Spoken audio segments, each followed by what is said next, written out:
floodplains. The valley bottoms next to rivers and streams are nature's workhorse when it comes to flood mitigation.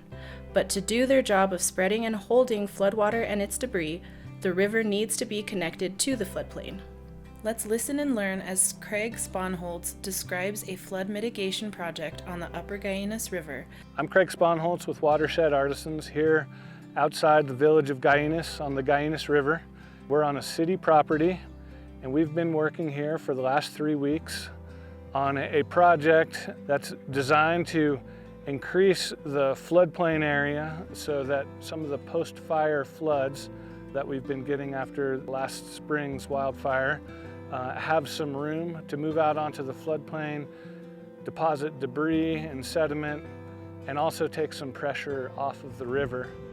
After the fires and the amount of flooding that we've had over the past summer, we decided that it would be beneficial to lower that lead-out channel so that water could flow out of the river at a lower flood stage. So as part of that work, we've also created other areas along the river on this property here where water can flow out of the river and access the floodplain. So we've probably come somewhere close to doubling the amount of flood capacity, which is beneficial for downstream residents and property owners because this floodplain we're on does an amazing job of capturing fine sediment because it's vegetated with grasses, shrubs, and trees, and water moves a lot slower out here than it does in the river and allows a lot of that sediment to get deposited. And of course, following large wildfires, you have a lot of extra sediment that enters the river, and it all has to go somewhere.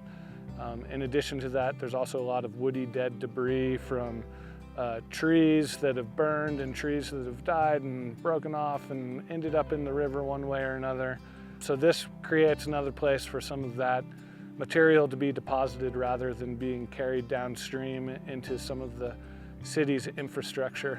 So a big part of the project, we're creating these what we call lead-out channels, and that essentially means it's a channel that we excavate at a floodplain elevation, so the river has to be at flood stage. We're not letting water come out at base flow.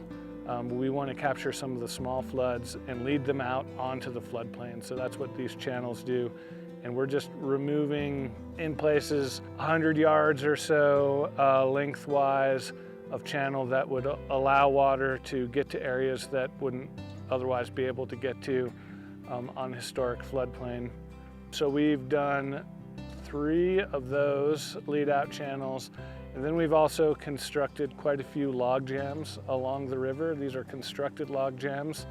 The city of Las Vegas has generously provided us with hundreds of logs from a thinning project they did, I believe, around one of the reservoirs. And we're able to utilize material like that. It's essentially a waste product from other work. And we're taking these 20-foot logs and putting them along the bank of the river in a constructed log jam. So they're all braced together against each other so they can't float away, embedded into the banks of the channel. And essentially they just create constrictions along the channel which force the water to slow down. We'll even bring up the level of the water so it will more easily spill the bank. And we're using those to both access floodplain and to create a stable grade or grade control so the river isn't able to downcut anymore. And we've probably built about 20 of those log jams up and down the river in areas where both it helps to send water out the lead-out channels and to provide some kind of grade control. This project demonstrates how we can have flood mitigation in a way that is good for the river and our water supply.